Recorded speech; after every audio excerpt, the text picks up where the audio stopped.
Hi there. If I look a bit tired, it's because today my name is Relaxing, not Ivy Singh. I took a muscle relaxant and that's why I'm a bit relaxed. But I still enjoy reading the newspapers, especially the hot news, because one of my favorite ministers, Shanmugam, has said that it's a duty to report radicalised friends and family. Now, Minister, let me give you some advice. By the time they are radicalised, it is too late. Look at all the other headlines. 575 families needing support, needy households, 9,000 of them needing help to replace their toilets. That is the problem. So, Minister, we should encourage everybody to report if their neighbours are suffering, if their neighbours are struggling daily, so that the government can give them a helping hand and not ISIS. Business Times headlines, our Prime Minister telling us to protect Singapore's legacy of corruption-free system. We do not have a totally corruption-free system, Mr. Prime Minister. If you open to the inside of the Business Times, you will see the story about FAS and how corrupted they are. And don't forget, FAS has almost always been helmed by a minister or a member of parliament. They are from the government, appointed by the government and put there, and yet so much corruption can happen. Look at the two ex-Spring Singapore staff, also corrupted. I'm sure some of you will recall this big ST Marine case where several executives were charged for corruptly paying 30 million as entertainment expenses. But did the CEO of the company get sacked? Did the chairman get sacked? This is a public listed company. So, Mr. Prime Minister, get real. Looking Fat, good article, good suggestion. Keep foreign bidders out of housing. All they are doing is inflating the price of housing so it becomes impossible for your children and grandchildren to own a private property. But let's look at what countries do. Look at Australia. When a developer develops a property, they can only collect 10% as a deposit. They do not have progressive payments. Then, at the end of the whole exercise, when the building is completed, they can collect the 90%, but they must pay interest on the 10% that they have collected. They also do not allow you to sell more than 50% to foreigners, and when the foreigners want to sell it again, they have to sell it back to a resident of the country. So look at how other countries are controlling the price of their property so they do not create a total bubble, because all bubbles will eventually burst. Let's seriously look at how to contain prices of land.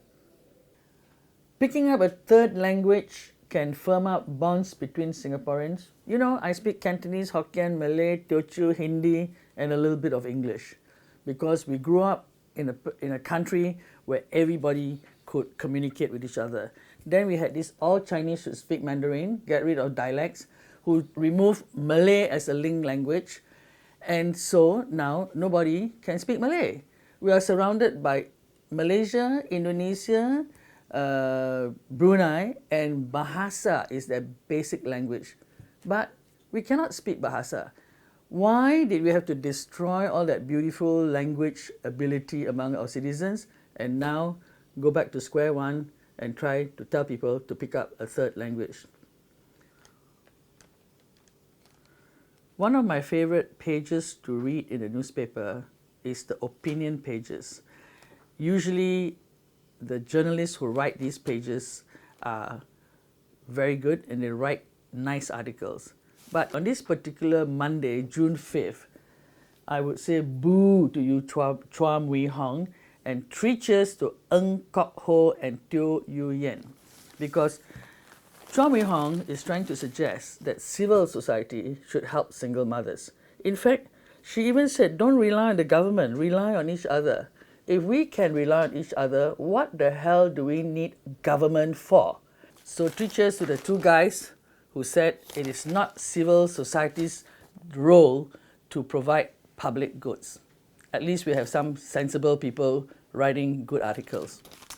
And Chua Mei Hong, if civil society should be in charge of our lives, why are the police trying to arrest these guys for trying to educate the young Singaporeans about what happened in 1987? Breeder fined 180k for not taking good care of dogs. We should stop breeding farms. There are already enough unwanted dogs that people can adopt. Get to the root of the problem. Where are all these creatures coming from? Stop the breeding farms. This bus driver really takes the cake. Can you imagine? He was almost 2.5 times over the allowable drinking level, and he drove the bus here, there and everywhere, and nobody stopped him. What has happened to the Singaporean National Service people? You mean on that day there were none of you on that bus? And even if you are not National Service, couldn't somebody have stood up and done something about it? Luckily, God was on our side and he didn't kill somebody accidentally. If this wonderful uncle was able to grow all these wonderful herbs that can help somebody, why are we stopping him from doing it? We can just say to him, don't give advice that you're not really sure of. But so what? If I have 4th stage cancer, I will try anything. And anything that somebody tells me can help me, I will try. So why do we have to make this beautiful concept of community gardens become another cornerstone of quarreling amongst people? Get rid of the lock and key, get rid of the fences, just build a kampong garden in every HDB estate. Dig a big pond, fill it with rainwater, grow tilapia. Kids can swim in there. Kids can row boats in there. Kids can play in there. Cheers.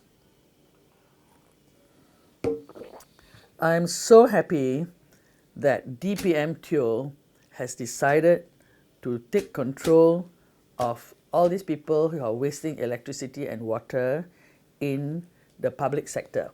Solar power on all the roofs, because if air conditioning was the most important invention, as mentioned by our great leader, right, we should have got the best brains in the world, the Jews, and put a dome over half our country and solar power it. The sun shines almost every day in Singapore. So, well done, DPM Teo. I'm going to support your movement to use less power and less water as well.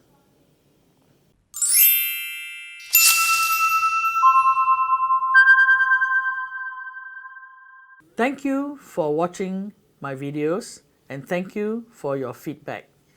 We enjoy receiving news from you, so please continue doing it. Cheers and have a good week ahead.